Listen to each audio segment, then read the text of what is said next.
Hey guys, still here and welcome back to Ultimate Admiral Dreadnoughts. Today discussing the Battlecruiser. What are these things? Why should you have them in your fleet? And what are their drawbacks? Because they definitely have some. First things first, the Battlecruiser doesn't exist early game. If you go all the way back to 1890, you get a couple of ships but no Battlecruiser. These things have to be researched, especially early game you won't have access to them. When you look at the shared design editor, these things first show up in 1907. In your campaign, however, you can have them at any moment, provided that you do a bunch of research into cruisers. That's what these things fall under, cruiser hulls. At some point, you might find the Battlecruiser 1. Now, the Battlecruiser 1 is a ship that has an interesting philosophy. It can outrun what it cannot outshoot, and it can outshoot what it cannot outrun.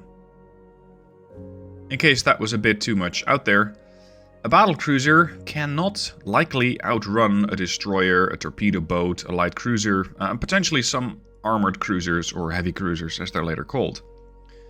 But it can outshoot them. It can fairly quickly get rid of a cruiser. Destroyers, because of their small size, might take a little bit longer, but it shouldn't really have too much difficulty dealing with smaller ships. What it cannot generally outshoot is a battleship, or early game, a dreadnought. And that means you better be able to outrun it. Now, if you look at the dreadnought, it says maximum optimal speed 22 knots. The battlecruiser has a maximum optimal speed of 26 knots. So by having a greater speed, you're able to dictate the range of the engagement and potentially disengage if you so need to. The battleship will be able to outshoot you, but it cannot keep up. And because of that, the battlecruiser should be able to really pick her engagements by herself.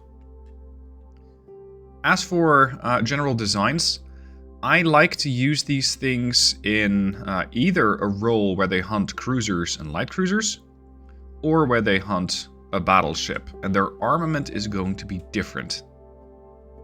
Now, when it comes to dealing with cruisers, and it doesn't really matter what year you're in, try to have a couple of guns that are going to be able to fire a bit faster. Of course, the bigger the inch of the gun, the bigger the penetration will be, but also the greater the reload will be. What I like to do is, when I'm building a ship that's capable or that's designed really to deal with smaller ships, like a bunch of cruisers, have 9, 10 or 11 inch guns. Now, why would you do that with a battlecruiser as opposed to a heavy cruiser or an armored cruiser as they're initially called? Well, the armored cruiser in 1907 is a bit slow. Ideally, this thing sails around at 21.5 knots. And if you want to have a cruiser that's capable of intercepting other ships, let's say other cruisers, the displacement and cost skyrockets. It's going to be really difficult to design a fast armored cruiser or a fast heavy cruiser. The battlecruiser does not have that problem. The battlecruiser can run at, let's say, 26 knots and very quickly catch up to an armored cruiser. So, if you're building a battlecruiser, I tend to build them for speed. They're going to be able to use that speed to either stay away from battleships or close the distance to smaller targets and intercept those. This does not work for all ship types. Sadly not. A destroyer or a torpedo boat will generally always be faster than you are. It is possible, a later game, let's say 1940, to have a battlecruiser and have this thing be ridiculously quick. Is it feasible? I would say no, because especially when you're running gas turbines, for example, which I believe have the highest horsepower per ton, so that means the engines weigh relatively little when compared to the output that they have, but the cost is prohibitive. This is a battlecruiser hull, and you're already looking at 700 million in just the hull and the engine. But with this, it will be able to catch just about any destroyer, but you're paying top price in order to do that. So always try and keep an eye on what is the recommended maximum speed. In this case, 33.5 knots. And if I say 33.5 knots, you're going to find that the ship suddenly costs a whole lot less. It's suddenly going down from 700 million to 99 million. So first things first, keep an eye on the speed. Oh, sorry, this is 35 actual. 33 is even less. Now, you can put a different engine on it and that'll make it even cheaper. Anyway, back to 1907. Why would you want to have a battlecruiser in your fleet in 1907? It is going to depend on what the enemy has. Let's say that the enemy has 20, 30, 40 cruisers that you need to be able to get rid of. These cruisers are generally not going to be really quick. 21.5, 21.5, 25 potentially for a light cruiser. You might find the occasional destroyer which can theoretically do 33.5 knots. It will depend on their engine. So let's say at 26 knots I'll be able to catch most ships. And especially early game, the torpedoes are going to be such short range that a destroyer is going to have to come to you anyway.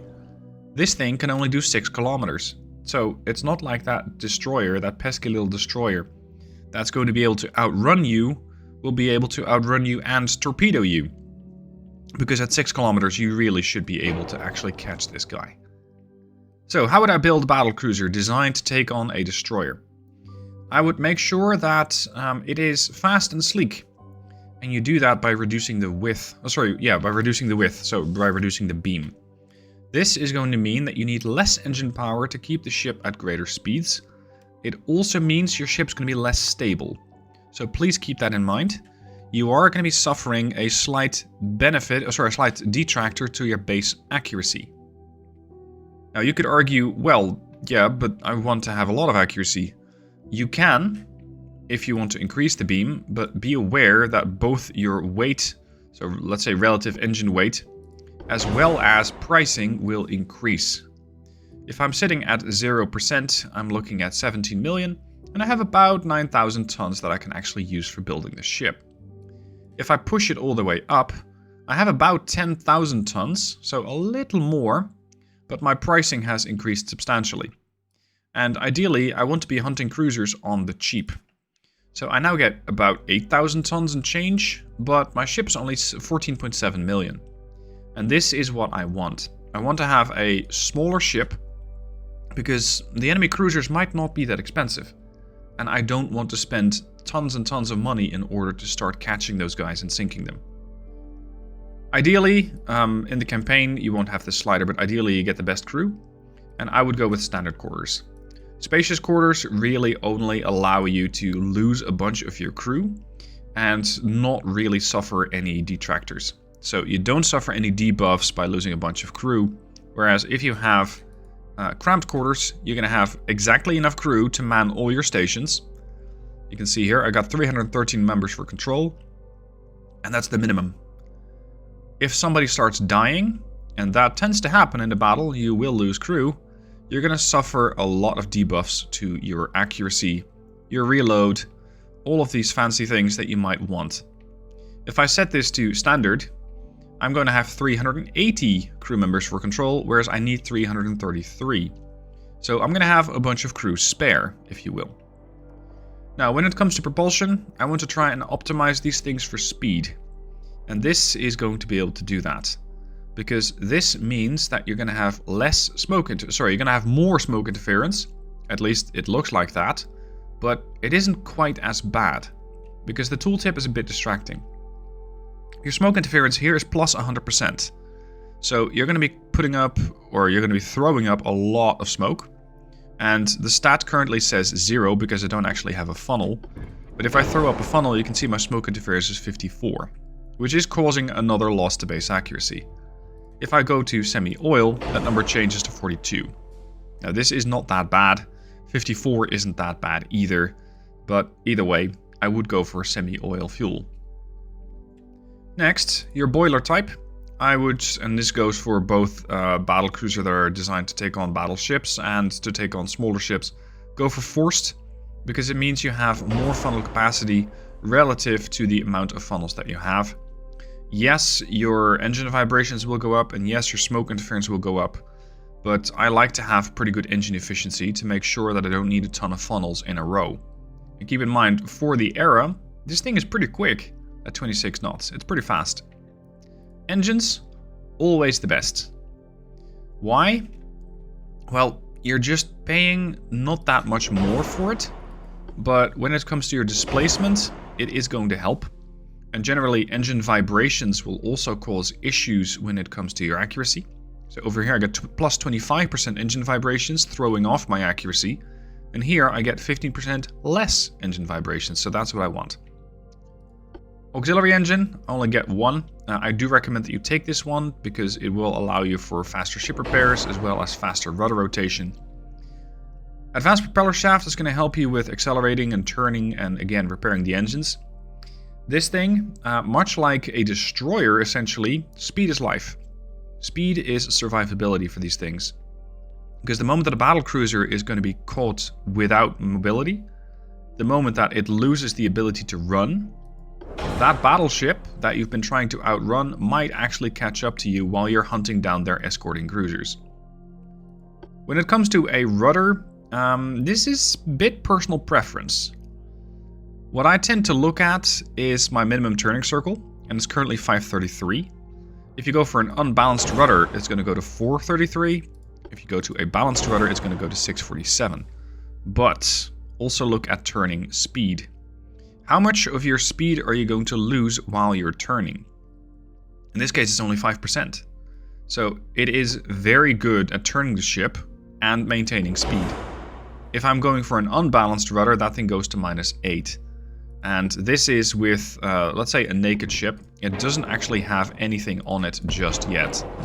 So that number is definitely going to increase. Let's build the ship out, and the heavier the ship gets, the more this turning circle is going to be a problem. Because now I'm losing 8.3 as opposed to still 5. Your battlecruiser always wants to maintain speed. Speed is life, speed is survivability, so try not to lose too much speed. On the other hand, you could argue, well, I am hunting cruisers. Especially later game, cruisers come with torpedoes that can easily have 20, 30, well, not 30, that can easily have 10, 15, 20 kilometer range. That is going to mean that I will need to dodge torpedoes. Having a slower ship that turns, so having a lower turning speed or a lower turning circle, is definitely going to help. So in that case, later game, I would generally pick an unbalanced rudder. And I don't mind losing speed, because losing speed means that the torpedo solution is going to be even worse. Because I'm not only going to be turning, I'm also going to be slowing down. Funnels, let's go with a large funnel over here and another funnel over there. Engine efficiency above 100% definitely gives you some nice bonuses. Range is 1, but it's also giving you a better engine efficiency, which means you get better engine acceleration and you get more cruising speed. Now, cruising speed is interesting over the map. Same for operational range, really. Acceleration means that if, for some reason, you have slowed down, you can still power right back up to full speed. When it comes to steering, I always pick the best. It might give you some more ship flaws, it might give you some more hull weight, but generally, this is going to make it worth it, because it does reduce your turning circle.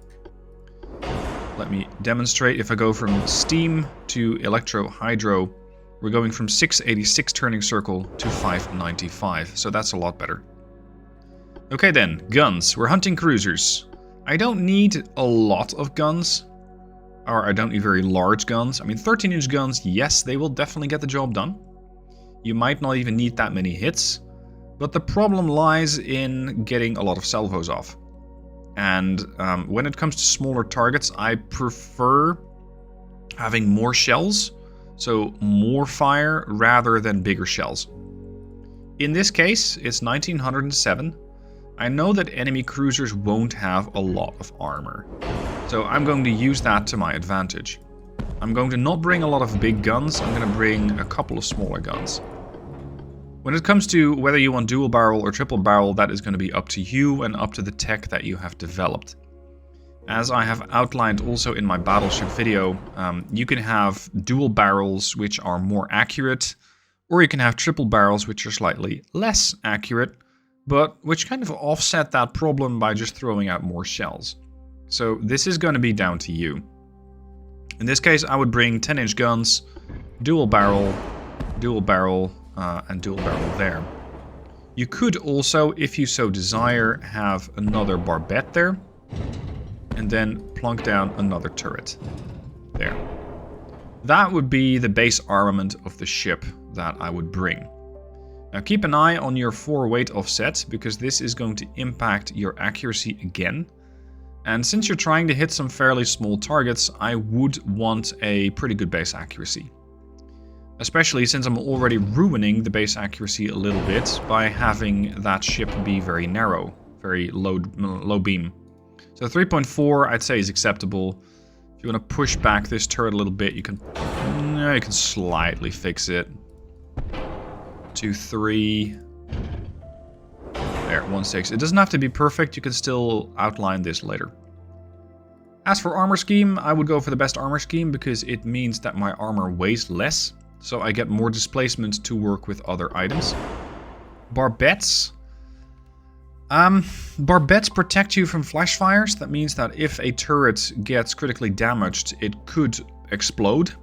And a flash fire means that that explosion is going to ripple through the ship, so that if this turret explodes, the other one might explode as well. Barbettes prevent that from happening. They also prevent your ammo from detonating. In this case, since I'm hunting cruisers, I probably won't need that much protection, so I'd probably bring Barbette 2. If you're feeling fancy, you can definitely bring Barbette 3. It's not that much more expensive, it's not that much pricier. It's not that much heavier, so you should be able to make that work. But keep in mind that the later on you get, the more this is going to cut into your budget. Anti-torpedo protection. I'm hunting cruisers. Cruisers come with torpedoes. I want to be able to protect the ship from enemy torpedoes. When it comes to how many hulls you have, single, double, or triple, I would probably go with this because it doesn't cost me that much. And it again reduces the chance of being flooded. So I would go with a double hull bottom. I would go with multiple bulkheads, always. Try to get as many of these as possible. This one hasn't been researched yet, so we're going to have to go with reinforced 1. And anti-flood is good to keep the water outside of the ship if the ship has eventually been hit hard enough to start flooding. Citadel, I generally tend to go for the best one. Later on, this turns into a bit of a problem. Or, well, not so much a problem, but you're going to be a bit harder pressed for choices.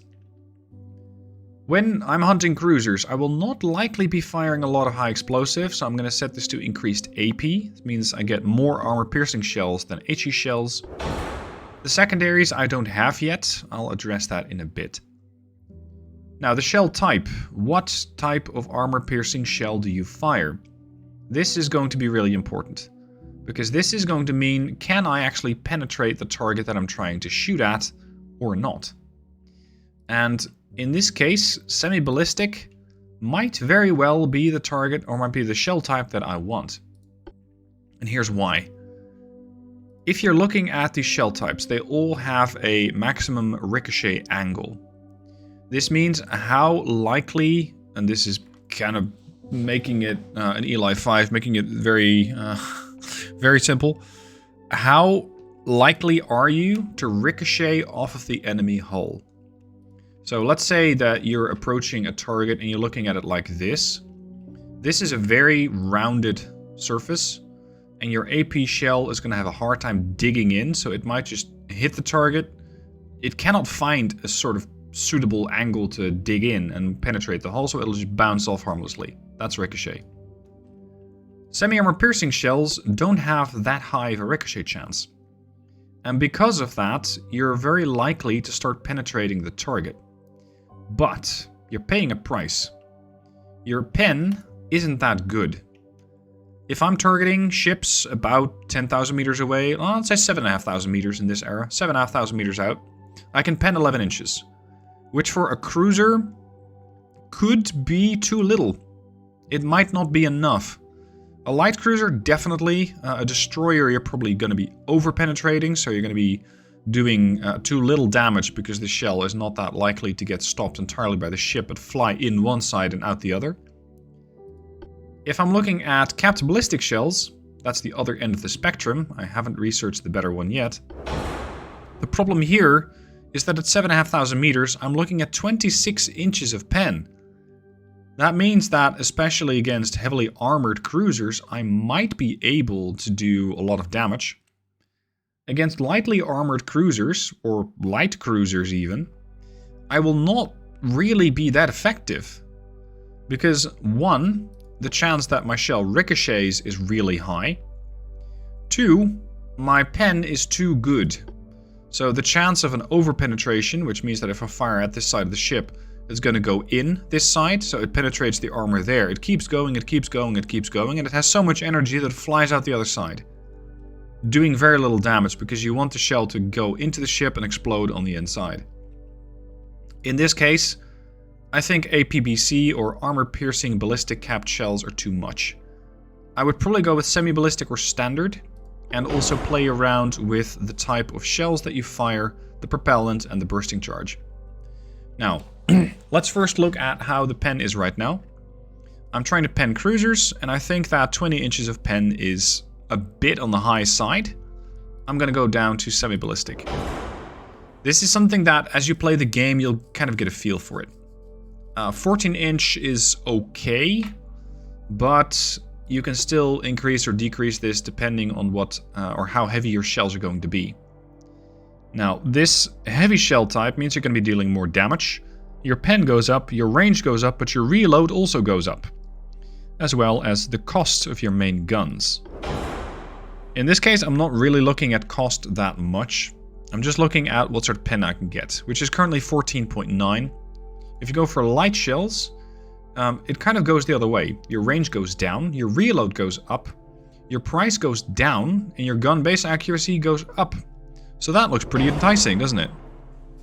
I want good base accuracy, but now my shell pen is a bit on the low end, because I'm looking at 14, 15, that's my target, and I'm currently looking at 13 inches. So let's first see what I can do with the shell propellant. This is going to give me more range, it's not going to give me more accuracy, it's not going to give me more pen.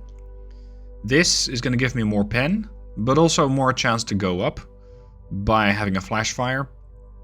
This is even worse when it comes to flash fires. So right now, I think that this is going to be my preferred type of propellant. Then the bursting charge, so what's inside of the shell. TNT is going to give me more shell damage. Picric acid is going to give me a lot more shell damage, but a lot less shell penetration. So if you're firing a lot of high explosive shells, then this is going to be your friend. Or Dunite. This is going to give me more shell pen, as well as more shell damage. Looks appealing. Currently, we're looking at 14.6 inches of pen. And I still have that nice changing, or that nice modifier from the semi-ballistic shells. I'm not as likely to ricochet off the hull. Standard shells might also be a really good middle ground. You're not going to be sacrificing any range, or fuse time, or shell pen. But you might ricochet off. So in this case, if I want to fire light shells, I'd probably go semi-ballistic. Because I know that I'm generally going to be closer than 7.5 meters, or sorry, 7.5, 7,500 meters anyway. I would probably pick this as my shell type. When it comes to turrets, always try to rotate your turrets quickly. It doesn't really matter what type of ship you're operating. I like to have my turrets be able to snap to a target quickly. And same for reloading, I like to have my guns reload quickly. This is personal preference to some extent, because it also means that your aiming time is slower. And your turret traverse is slower, because the whole turret's a bunch heavier. So you are paying the price by slowing your turrets down. And then again, that could be kind of offset by having the electro-hydraulic turrets. As for equipment, what sort of rangefinder are we going to need? I think base accuracy is more interesting, because we're not firing long range anyway. I still don't know what the game considers long range. The game doesn't tell you what long range is. Like, is long range 10 kilometers? Is it 15? Is it 50? It doesn't tell you. But I'm hunting ships at 7.5 to 10,000 meters. So I'm going to go with coincidence range finding, which will allow me more base accuracy and none of the long range accuracy bonuses, because I simply don't need those. Radio, you need this if you want to have your ship be the flagship of a group. And having your ships within the radius of the flagship, it's a sort of buff range, they're going to be more accurate. This could help. It also makes your ship a bit more expensive and a bit heavier. Reconnaissance, however, is nice, because recon tells you what recon ability the ship has, so how fast and how far away ships can be detected and can detect targets. So having a higher recon score is always a good thing. Now then, armor. This is where things are going to get really interesting. When I'm hunting cruisers, I will want to protect against, well, let's say the biggest gun can be an 11-inch. So I'm going to set an 11-inch on my ship, if I have the room. I do not. I'm going to be, let's say in the worst case, I'm going to be getting hit by an 11-inch gun. This is the 11-inch gun with the current shell type stats that I have set for myself.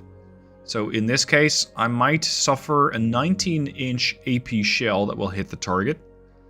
If the worst situation happens and the enemy's firing Cap Ballistic 1, I could be looking at a cruiser that could pen 35 inches of armor at 7,500 meters. It's not very likely, but sometimes the AI does bring ships that can punch way above their weight class like that. The main belt is protecting the core of the ship. So it's protecting everything from your last turret to your bow turret. If I'm looking at 100% armor quality bonus, that means that if I'm looking at 20 or 11 inches of armor, I'm effectively having 22. And that's if they're able to, if they're able to fire at the target flat. So if I for some reason happen to do a full broadside and I get hit like that. If you're looking at an angled hull, it's already a lot more armor. The game doesn't exactly tell you how much. It's not great like that, but just the more angled your armor is, the more likely you are to ricochet. Especially with these things. They don't like not having a flat side to shoot at, and they're so good at penning, but also really good at just dinging off a hull harmlessly. So in this case, I'd say 12 inches of armor is probably going to be enough. This is something that you will want to have just to make sure that the ship doesn't immediately get penned and starts flooding. I'm going to move over to the main guns next, because I also want the main guns to survive. I'm going to give them 12 inches of armor. Now, it does... I don't like the tooltip here. It says turret side armor. It's not like you're looking at the side armor of the turret like this, but it's the armor of the turret on all sides. So the back, the sides, and the front as well. Now, if the enemy is under fire from my battlecruiser, they're going to be looking at the bow or looking at the front side of the turrets anyway. So I want to make sure that that frontal armor of the turrets is, well, I'd say at least as much as my main armor belt and potentially more. Top armor is when the ship gets hit from the top. It's not terribly likely to happen, but especially at longer ranges it is possible. And top armor will protect you from that. Barbette armor is going to be the armor of this part and also everything below, because this barbette extends below the water level, you just don't see it. The same goes for the other turrets. Even if they're not on a superimposed barbette, they still have a barbette leading down. It's where all the shells sit, it's where the ammo or where the propellant sits. You generally do not want to have a shell actually go in there. When the barbette is penetrated, then a catastrophic ammo detonation may occur, or a flash fire in case a fire enters the ammunition chamber. Exactly something you do not want to have happen. So in this case, I'm also going to give this 12 inches of armor. Now, I am hunting smaller ships, so I'm also going to get a couple of secondaries, and 8 inches would be nice to have, but they're probably going to be way too big for this hull. They don't actually allow you to place those down. Had you gone for a wider ship... damn it, stop moving the tower. Had you gone for a wider ship, you might actually have room. But your ship's going to be a bunch more expensive. So that is going to be down to the player's preference. I, in this case, want to make sure the ship isn't that expensive, so I'll push this thing down. And I'll probably bring a couple of smaller guns that the main guns are going to be benefiting from having just a board. So let's say a 4-inch could work. They're all Mark IIs, that's unfortunate. They're not very good guns, let's say. A 4-inch gun could help. If the game is only allowing you these spots, just hold control and you'll be able to manually place them down. These will allow to hit destroyers, which are not necessarily the target of this particular battlecruiser, but it might very well encounter them in the vicinity of those enemy cruisers that we're hunting. So in this case, a couple of 4-inch guns or potentially 3-inch. No, what can you put on those balconies? Nothing? Are they considered casemates? Not even. Okay, so you could put one casemate gun there. I expected to be able to place down something here, but no joy. Can't do that. Some hulls have that, some hulls don't. It's basically going to come down to just see what fits. Oh, it's a 2-inch casemate. Now, 2-inch will allow you to deal damage at what? 4-kilometer range. 4. Lovely. This has a lot more range at 6.2, 6.3. This is going to have a lot less range at 4.5. One item I haven't touched yet is the barrel length. If you scroll all the way down, that's where you're going to end up. In this case, I don't want to upgrade the diameter of the gun, which will allow you to put eventually something up to the size of a 10.9 in case you're going with a 10-inch base turret. But I don't want that, because it means that my turrets are going to take a lot longer to reload. So I don't need that. They're now looking at a 25-second reload. I don't want that. They're now looking at a 22.5-second reload, which is very much acceptable. Barrel length is going to affect how long your barrel is, which then means can you actually hit targets, but at the cost of accuracy. Sorry, but at the cost of reload. So let's say I make my barrels 10% longer. My accuracy is going up, but my reload's going back down. This is going back down to 28 reload seconds, or 28-second reload. Your accuracy is going up.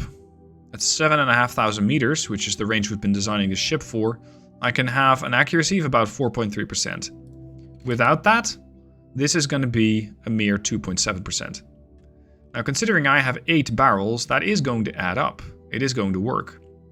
But are you willing to sacrifice your reload? Is that worth it to you? In this case, I would generally go with maybe 5%, so I get a bit of both. I get a bit of a detractor, but I also get a bit more accuracy. 25-second reload is acceptable. If you want to go for really big guns, go ahead. But in this case, you don't really need to. The 4-inch guns, I'll definitely give all the advantage to, because I want those to be able to fire as far as possible. Now, in this case, I can go up to 10%. If you get better research, you can go up to higher levels. So these guys can now only do 7.4, 7.5 kilometers out. And then when it comes to the 3-inch guns and the 2-inch guns, I also want to have these at maximum barrel length. For the 2-inch guns, I can only do 8-inch. So we're now facing 5.6, 5.7. And the 3-incher can do 6.2. So against smaller ships that happen to venture into the range of the secondary guns, they'll first be greeted by 4-inch shell fire and then 2-inch. Something I haven't addressed yet is what type of high explosive shell you can bring. The only guns which will likely be firing high explosive, and yeah, that's the secondary guns. So that's the 4-inch, the 3-inch, and the 2-inch. If these things are going off, I generally want them to set fires to smaller targets. So I'm going to go for the nose fuse. Incendiary, eventually you'll be able to research it. Capped ballistic is the other end of the spectrum. It's going to give you far less shell pen, but it does mean that your shells will deal more damage. Sorry, it's going to give you more HE shell pen, but your shells will do 15% less damage and are 15% less likely to set fires. Generally, I like to use this if I'm facing destroyers, because you don't need that much penetration power anyway, and a 4-inch gun, and maybe even a 2-inch gun, can set a bunch of fires on the enemy target. This is pretty much how I would build the ship out. I only have a little bit of tonnage left, and I would probably put that in armor. The enemy will definitely be firing back, so make sure you have some superstructure armor. And in this case, I'm already going over my weight limit. What can you do when that happens? depending on where you have made your largest investments. I would say you could reduce speed, but that's not really going to do you any favors, because the speed then makes sure that you might not be able to catch your target. You could argue, well, you could reduce your barbettes. That will work. It will save you a bit of weight.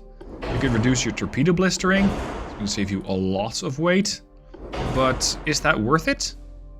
Is that weight differential worth it? Because you are facing torpedoes, so you might find yourself dying quickly. You could also argue, well, I hope to be able to outshoot the enemy, so I'm going to do an 11-inch belt. I'm going to do maybe 1.5 inches of superstructure armor. I don't really expect to need a lot of deck armor, so let's set that to 1.5 each. The conning tower is important because it means, is this structure going to survive? And this structure is going to accurately tell you where to fire. If it becomes damaged, there is a severe penalty in gun accuracy. So that's a problem. You want this to be very heavily armored. Now this means the ship is still slightly off balance. In this case, you could argue, well, we can just upgrade the aft belt a bit. We could push this gun slightly back. There we go, balanced.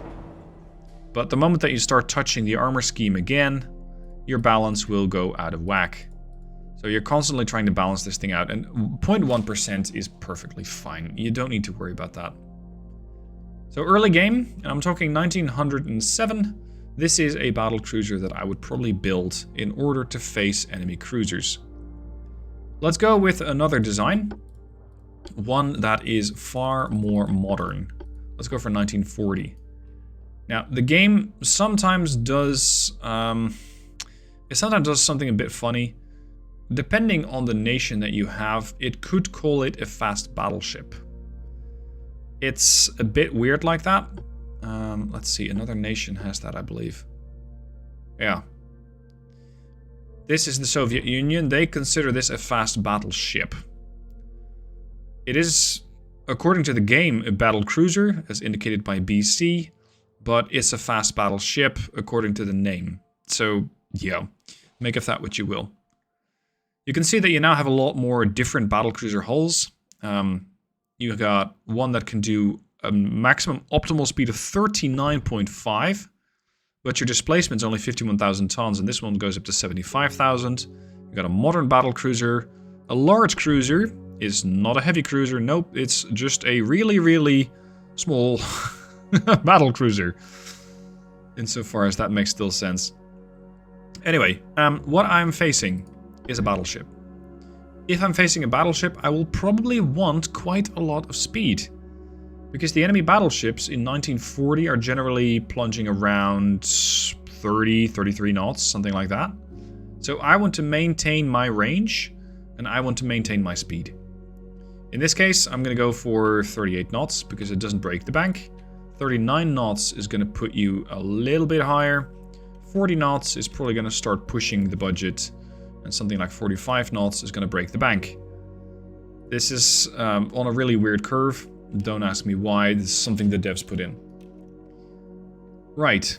I'm building a ship that is going to be capable of taking on battleships. So I'm going to be using bigger guns, as well as potentially a slightly wider ship to give it more stability, and with that, more base accuracy. Now, you could make this into a really fat ship, but as you do that, take note that a wider ship is a more stable firing platform, but it's going to be less maneuverable, and it requires significantly more engine horsepower to achieve a reasonable speed. So relative to having a sleek ship, you're going to be paying a bunch more. I'm going to be doing 5%. I'm going to go for standard quarters. And now I'm going to pick the best oil burners that I have access to, which is oil 3. More funnel capacity, less engine vibrations, more fuel efficiency, and more minus 40% of fuel stowage. When it comes to boilers, it's going to depend. I would first pick an engine type and then a boiler type. Now in this case, you have access from steam turbines all the way up to gas turbines. Gas turbines are fun to use, but expensive. If you want to go extremely expensive, you can go with turbo-electric engines. It's going to put the ship at 264 million without anything on it. You just got a really big, really fast hull. If you want to do something more reasonable, you can go for diesels, and you're looking at a a very nice displacement for 160 million. Gas turbines are going to be weighing less, but actually the price is better. Yeah, the price is better. Gas turbines are better, but diesels tend to be easier to fix. If you get hit, you get minus 35% engine damage chance, and again, speed is life. The diesels are much more difficult to damage, really. You get a minus 85% damage modifier to engines. So arguably, the diesels would be better, depending on whether or not you're going to be accelerating a lot, because the gas turbines accelerate faster. Let's go for diesels as a decent middle ground. Auxiliary engine, yes please. You can go all the way up to a diesel electric auxiliary system. It's going to allow your ship to repair itself really quickly, but be prepared to pay a lot. Because my engine is now costing not 160, or sorry, my whole ship is not costing 160 million. It's now costing 265 million. That is the price that you pay for this really advanced system. If you want to have something a bit more reasonable, you can go to Auxiliary 3 or Auxiliary 2. The difference between these does add up, but what also adds up is ship flaws, which means how likely is the ship to not exactly be built according to spec, and how likely is it to start causing issues. Let's go with Aux 3 in this case. I'm not going to make cost that much of an issue. Propeller shaft. It's going to give you a max speed penalty of minus 40% if your engine is damaged. It's also going to make the ship more expensive. Shaft 1, very much the other end of the spectrum. It will still help you with acceleration and turning rate a bit, but it won't break the bank. Having that bigger propeller shaft is going to go from, what are we looking, 207 to 246 million. It's an expensive engine shaft. Oh, sorry, propeller shaft. Balanced or unbalanced rudder. Speed is life. Make your ship balanced rudder, so you can still do some turns, but please don't get within range of enemy torpedoes, because this thing turns like a brick. You're looking at 827 meter turning circle, and that's going to be substantially worse by the time that I'm done building this ship. I'm probably going to go with an electric or electro-hydraulic steering gear to make sure that my rudder turns as quickly as possible. Now, you might argue, hey, the electric steering gear too has better stats. You're looking at 15.5 turning rate as opposed to 11.5 and 22.5 rudder shift time versus 18.5. Yes, but this thing is more likely to have issues with water pumping. Your ship repair won't be as quick. These are less debuffs. So in this case, you might argue that the steering gear 2 is better because of less debuffs, although the actual benefits that you get from them are also less. Armor, you can go all the way up to Armor Modern 2. It's going to make the ship really expensive. It's also going to make the armor weigh less. This is up to you. And when it's in a campaign, going to come down to how much are you willing to pay for the ship. Something like Modern 1 or Modern 2 should be, well, it should be considered if you have the money for it. If not, Group 4 is going to be fine. It's going to make the ship a bit heavier, but it won't make the ship very expensive. The issue with armor in this era really is that it's going to be really difficult to protect against whatever is going to be shooting you. Because it is 1940 now, it is entirely possible for ships to have, I can't even put them on this hull, on ships to have 15, 20-inch guns. Not 15, 20-inch guns, but 20-inch guns, which can do ridiculous things to your ship. Let's save the design. Oh. Yes. I'm going to need a modern and a secondary and a funnel and some guns, otherwise the ship won't even save it. Let's just temporarily plunk down some... There we go. Now I can show you. Super Battleship 2 can have 20-inch guns. And if you have one of these guys with proper shells, they can do insane things to the penetration. This, at 20,000 meter range, can pen 56 inches of armor. It will fire every 3 minutes and change, but how do you armor up against something that is this devastating? And the answer is generally, you don't. You just try not to get hit. It's much like, if you're looking at tanks, the Leopard 1. The shells had gotten so damaging that the answer seemed to be, well, don't get hit. Because if you're going to get hit, you're going to get hurt. So that's the design philosophy that I have for this battlecruiser. Don't get hit. And if you're going to get hit, it's likely going to be pretty bad anyway. Now, in this case, the ship has a modern heavy tower, or a heavy modern tower 6, which is going to give me good accuracy. And I'm now looking to fight at substantially longer ranges, so having a higher long-range accuracy will help me. This one will also do that, and again, increase base accuracy. What I'm now going to need is more funnel. Keep in mind that with Diesel 2, you cannot change the funnel type, or you cannot change the boiler type, so you're simply going to need more funnels. If you go to the gas turbines, you have the same issue. If you go back to the geared steam turbines, now you can adjust this value. Actually, is that still in the game? No, it is not. Okay. Gas turbines or diesels tend to be requiring a bit more funnels. Because with a lower engine efficiency, you're going to be suffering not as much. But I think the magical number is around 50% or so. Yeah, maybe 75. If you go below 75% engine efficiency, your ship is just going to be suffering debuffs when it comes to engine efficiency. So you're going to be accelerating slower, operational range will be less. Basically, try to get the funnels, or try to get the engine efficiency as high as you can. Alright, rest of the protection. I'm not that likely to face torpedoes, because I'm hunting battleships from very far away. Double hull bottom should be sufficient. Triple hull could be interesting in the sense that you have less chance of running into a mine and taking a lot of damage from it. Bulkheads, always maximum. Chance of fire goes down, fire extinguishing goes up, flash fires go down. Anti-flood, all of it. And Citadel, I tend to go for an all or nothing armor scheme. Just because it doesn't weigh that much, and I really don't want to get my ammo detonated. That has a bit more likelihood of happening here. Now then, long range accuracy. So we're going to go for the stereoscopic rangefinder as opposed to the coincidence.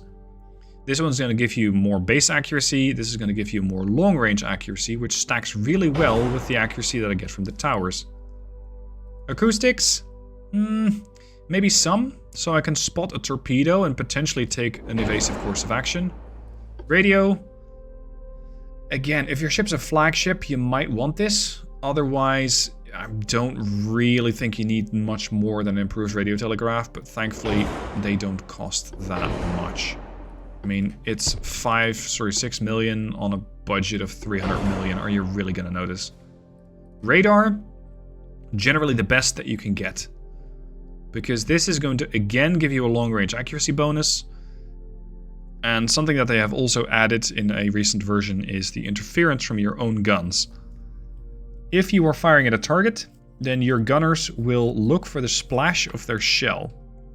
And by having multiple guns fire at the same target, the gunners are going to be going, huh, so which splash was mine, and how do I adjust the gun now?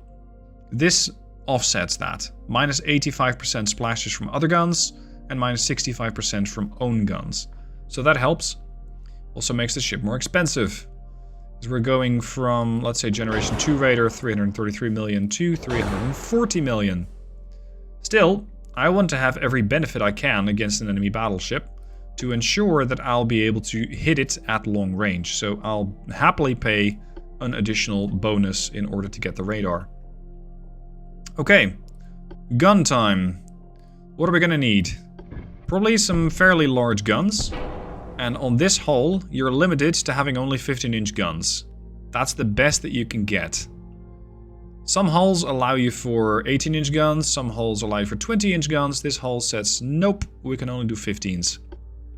So, choice time. Do you go for 1, 2, 3, or 4 barrels per gun? Up to you. In this case, you could again make the argument, well, 2 barrels get more accuracy. Let's say 20,000 meter range, I'm looking at 1.4. At 20,000 meter range, I'm looking at 1.3 here, but I get 3 barrels. But my accuracy drops. But my accuracy doesn't matter, but my reload, yeah. Up to you. Quad barrels are generally looking at a bigger debuff, but again, they also throw out more shells. Take note, however, they're almost twice as heavy, but not quite twice as heavy as a dual barrel. So if you are building a ship that doesn't have a whole lot of deck space, then you might make the argument, well, I'm going for quad guns. Simply because I don't have that much room. I don't have the ability to house 4 or 5 of these turrets, but I can house 2 of these, and I still get the same amount of guns. So it's going to depend on your hull, it's going to depend on your preference. Now, you might go, oh wow, we might be able to fit another turret. Yes, but no. Because I'm first going to upgrade the stats on these guns by using the better gun reloads as well as the turrets, and all of a sudden, our displacement tanks. We're now looking at about 1400 tons, and I still have to upgrade the barbettes. In this case, let's go barbette 3, and I'm getting awfully close there. Shell type. Our semi-armor piercing or semi-ballistic shells won't cut it. At 20,000 meter range, if you do 13 inches of armor pen, a battleship is going to laugh at you. Not a good idea. We're going to need something a bit better. Capped shells will give me a lot less chance, or well, a lot more chance of ricocheting, but also more shell pen. So I'm now looking at 31 inches, which might still be short if you're trying to pen a battleship. In this case, you could go for capped ballistic, but your accuracy, or sorry, your pen might be 33 inches. Whether you're actually be able to make that work, I don't know. It's going to depend on the ship. And that is kind of the problem with the game most of the time when I'm giving you advice. It is going to depend. Are you facing a really heavily armed battleship? Sorry, armored battleship, or is it a glass cannon? I don't know. And you could even make the case, well, I might build it for a battleship to battlecruiser fight, but if the enemy eventually throws up 15 heavy cruisers against it, is it still going to hold up? It might not. You could argue that maybe a jack-of-all-trades ship is better. But in this case, I'm still building it as a battleship killer.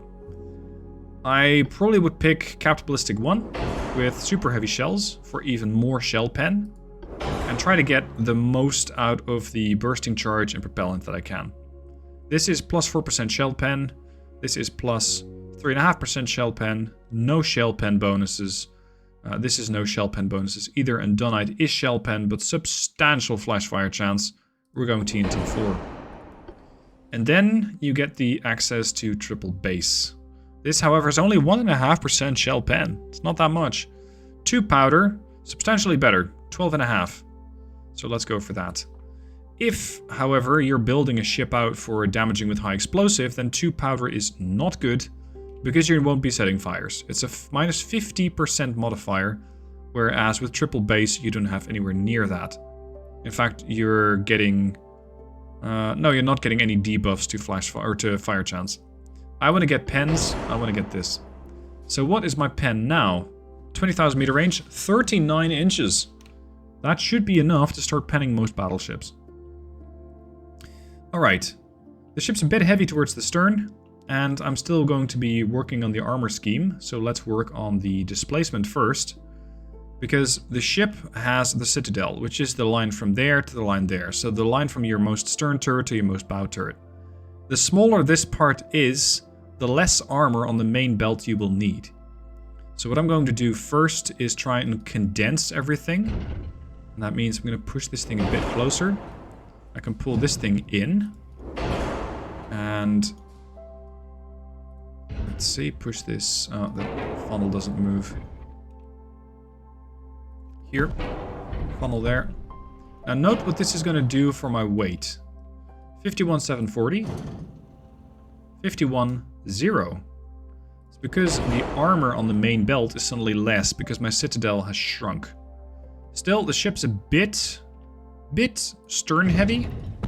And as I mentioned before, I don't mind 2 or 3%, but 10% is not good. So I'm going to move the whole ship forward. I'm trying to balance this thing out. Again, I'm holding control as I'm doing this to make it as accurate as possible, instead of moving from larger chunks. 4, 3, 6. Move a bit more. 3, 3, 2. This is acceptable. With this, I can still balance it out with the armor scheme. I don't expect a whole lot from my 4 belts, so if it's 4 inches, that's fine. The aft belt, same, 4 inches. The main belt is protecting everything from magazines to my engines. So ideally, I'd want to, again, have something like 12 inches here, potentially more. Superstructure, definitely have armor there. And your guns. Side armor of 5.6 inches on your main turrets is awful. I'm going to push this to 15. Top armor, not that important, but definitely more important now that we're facing enemy threats at greater ranges. Now, when you're firing a shell from a ship, it fires out into an arc. So it's going to come arcing down. If an incoming shell comes in, at short range it's going to be almost flat, so it'll hit the flat part of the ship. At greater range, it might be somewhat parabolic, so it's going to come down on top of the ship. And if it crashes through the roof of one of my turrets, or my deck, I'm going to be in trouble. So in this case, deck armor, top armor, these are going to be slightly more important. The ship then is overweight. So let's say I want to have 2.7 inches of deck and maybe a bit more main deck. And with that, hopefully it's going to be fairly okay. Again, it's not an exact science. If the ship takes a hit, you can expect to take damage. One way or another way. You might lose your conning tower, you might lose other elements of the ship that you really don't like to lose, such as an engine. But ideally, because we're running diesels and a good auxiliary engine, you'll be able to repair them quickly. That's the plan, anyway. Whether the enemy will stick to the plan, I don't know. Oh, something I haven't addressed yet is how many shells I'm carrying of what type. I'm dealing with battleships mostly, so I'm going increased AP. When it comes to HE shells, let's say that I'm building it out against battleships, but at some point the game goes, yeah, you might have built this thing to be battleship killer, but you're actually going to be facing cruisers and destroyers this time.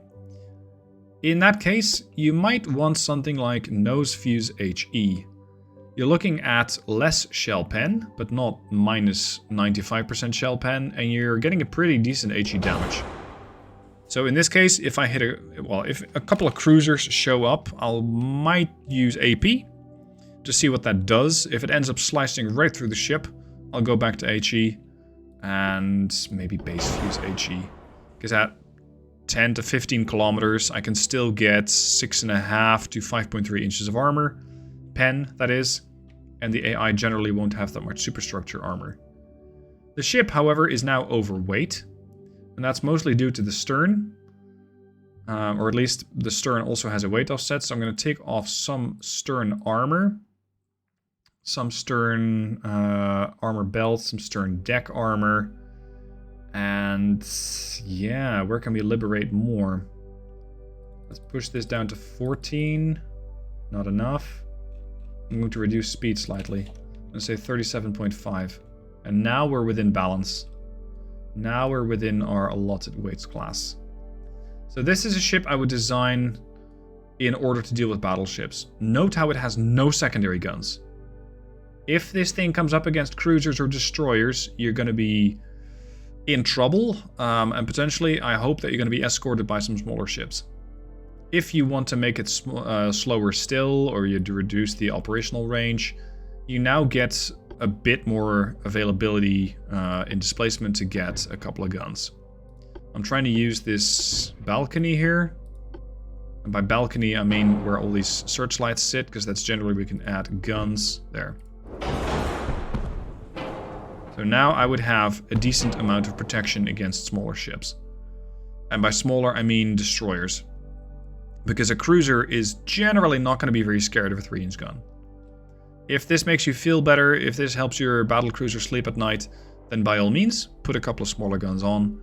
If you're perfectly happy keeping this thing at range and even running away from fights that you cannot win, remember, it can outrun anything it cannot outfight, then simply back off. Simply try and not take the fight, and only outshoot what you cannot outrun. And outrun if you are finding that you are outmatched. Right, I hope that this was fairly inclusive about all aspects of the ship. I already covered the length of the barrels in the previous part. In the previous part, meaning the ship that was designed to take on cruisers. I would, in this case, potentially go with a 10% or 20% barrel length even, but once again, you're going to be facing weight issues there. So in this case, you could make the choice of going not with quad turrets, but with triples. This means I get 16 barrels. If you go with 4 threes, you're going to be down to 12. What I would recommend you not do is have a mismatch. So having something like this might look interesting, but it's not going to be doing a lot of wonders for your accuracy. Similarly, having something like this is bad. Not only do you have fewer guns, but you're also looking at guns of a different inch, so a different diameter like that. Your accuracy is going to be bad. Try to stick your main guns all on the same type. Because without that, it's going to be just annoying. Did you just place down 2 Okay, so undo. It looks funny though. Undo does replace the turrets somewhat. Anyway, I hope this was helpful. If it was, please hit the like button. If you have any questions, post them down below. And if you were looking out for other ship types, then you've come to the right place, because in the next couple of days or weeks, I will do more videos on the other ship types as well. Thanks for watching, hope you enjoyed, and I'll see you soon for more videos.